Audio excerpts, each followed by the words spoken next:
متوکل صاحب محترم السلام علیکم ورحمت الله. د دې یو ممسوخ الوجه والعقیده بدنامې مدرسه او زمانه خبرې دې راستولې دي چې زما یو څه خبرې چې ما کړې وې چې امام ابن کثیر دمشقي رحمه الله البدایه والنهایه کې وایي چې مړي په کرامت ژوندي کېدلی سي او بیا په صحیح سند سره پر دې باندې روایت نقل کوي. په هغو کې یو روایت د حضرت انس رضی الله تعالی عنه دی چې هغه مبارک وایي زموږ په زمانه کې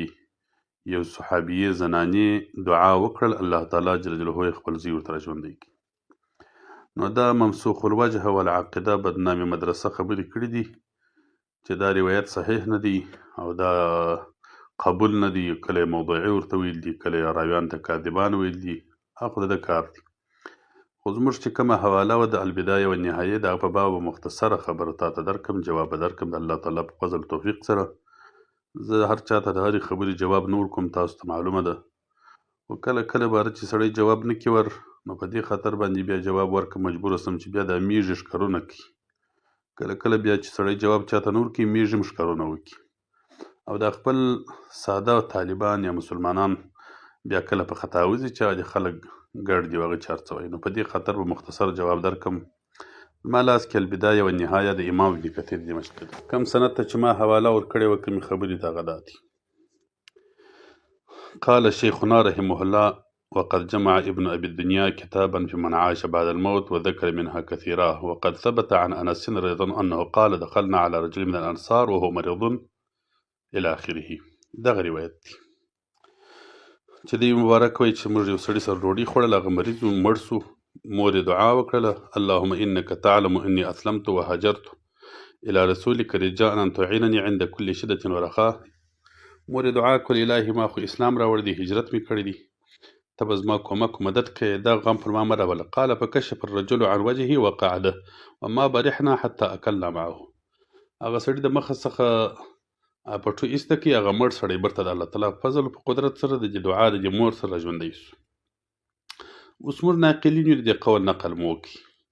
وهذه القصه قد تقدم التنبيه عليها في دلائل النبوه. راځه ابن کثیر اوس ګډ دي. وهذا السياق الذي أورده شيخنا ذكر بعده بالمعنى وقد رواه أبو بكر بن الدنيا والحافظ أبو بكر البيهقي من غير وجه عن صالح بن بشير المري أحد زهاد البصرة وعبادها وفي حديثه لين. پردا ځای جرح کړی ده وایي دې حدیث کې لین دی، نو د دې دا معنا کړی ده چې دا ضعیف دی، دا قبول نه دی. عن ثابت وعن انس فذكره. نو دوی خبرې دي، د دې دوه جواب در کوم باذن الله مختصر.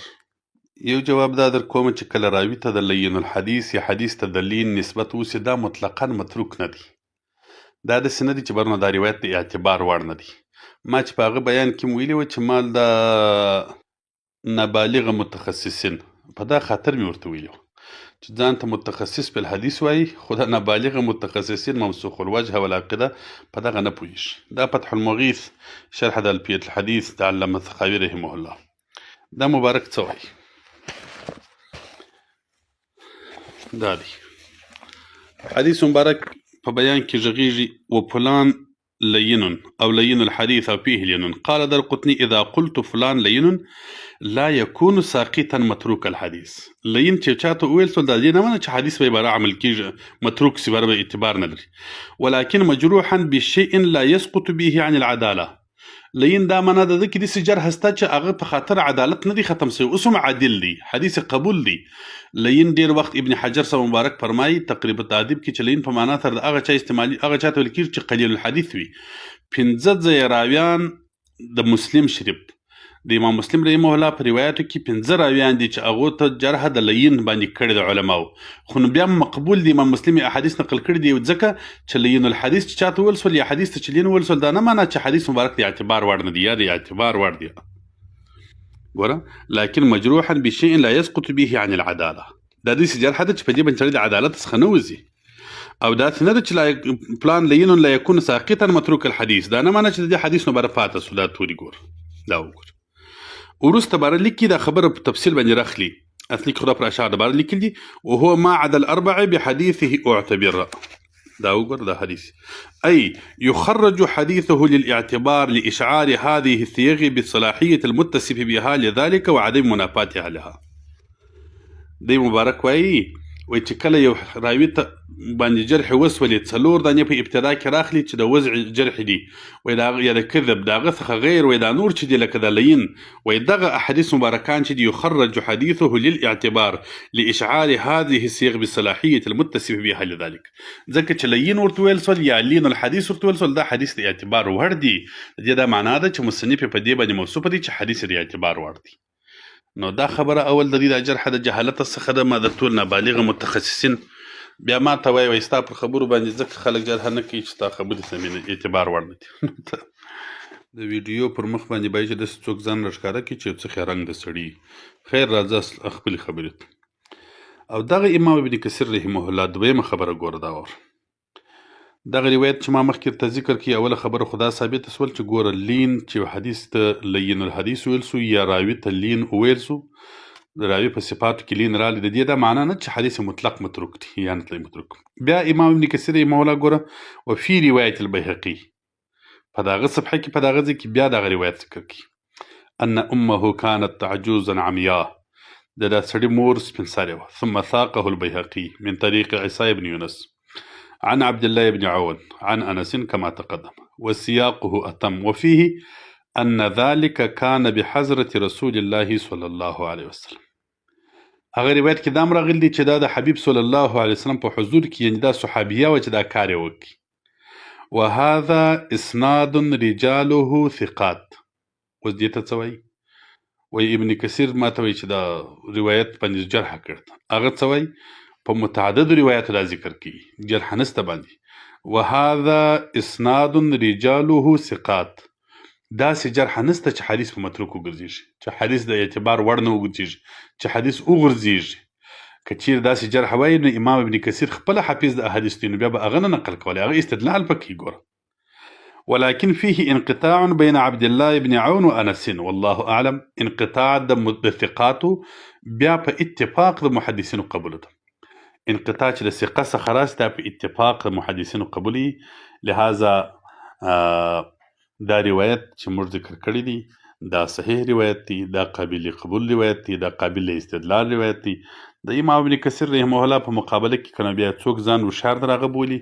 چې موږ دراغه هوښیاران یو نو دا نو بیا د هغه د خپل ناپوهي او جهالت دلیل دی بیا زموږ د جواب ضرورت ورته نشته او بله خبره لا دا هم ده چې په دغه البدایه و نهایه کې چې دا کومه صفحه مې در ښکاره کړله دغه چې دا اوس مې د واقعه درته ښکاره کړله چې اولاد یې ژوندی کړي وو دعا صحابي یې کړې وه الله تعالی اولادو ته را ژوندی کړي په دغه صفحې څخه متصل په دا څنګ کې امام ابن کثیر رحمه الله دویمه واقعه هم ذکر کړي حکایت نقل کړي قصه خو دوی چونکې دا بعضې صفات د یهودو په دې بې عقیدې او بې مذهبه خلک چې هر څوک یې په دغو کې شته چې نیم کتاب ښکاره کوي پر نیم باندې بې لاس نیسي ولهم اعین لا یبصرون بها پر حق الله تعالی سترګې وړاندې کړي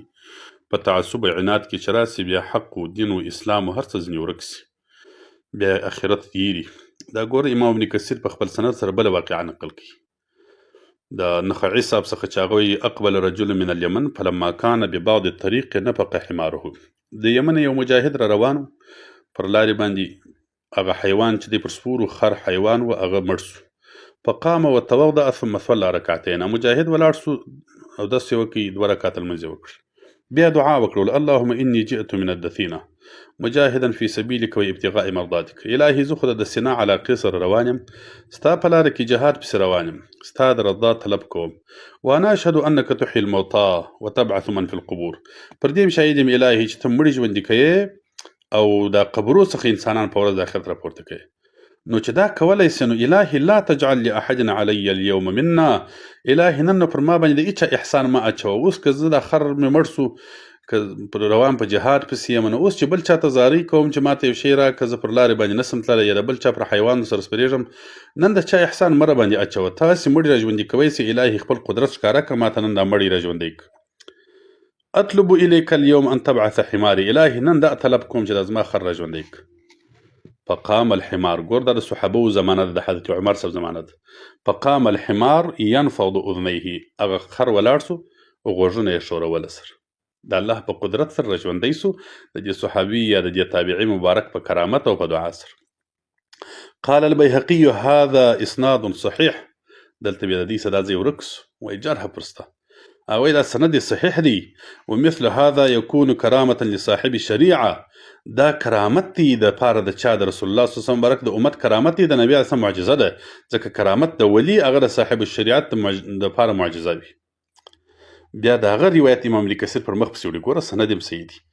بیا وروسته د ابن ابي دنیا پر روایت بیا د هغه نقل کی بار لیکي چې قال الشعبي فانا رايت الحمار بيع او يباع في الكناسه يعني الكوفه بیا مې هغه خر ولیدی بل وخت د کوفې په بازار کې خرڅېدی کنه وان ذلك كان في زمن عمر بن الخطاب رضي الله عنه په زمانه کې د حضرت عمر څخه مبارک د قصه پیښ شوې ده وقد قال بعض قومه في ذلك بیا د قوم یو سړي په دا کې شعر وایي ومن الذي احيا الاله حماره په موږ کې د خلک هم سته د حبیب علیه السلام په امت کې چې دعا وکړل الله تعالی خر ورته ژوندی کړي وقد مات منه كل عضو ومفصل هر بنده اندامې هر بند جلا جلا مړو خو الله تعالی ورته ژوندی کړي نو یوه قصه ګوري پر بله سترګې پټوي تعصب و عناد چې سړی ونیوي بس بیا نو الله تعالی بلا کیف چې هدایت چاته نه کړي موږ نه صورته کولی خلاصه دا چې د اولیاء په کرامت باندې مړي ژوندي کېدل دا ثابت عمل دی د دې څخه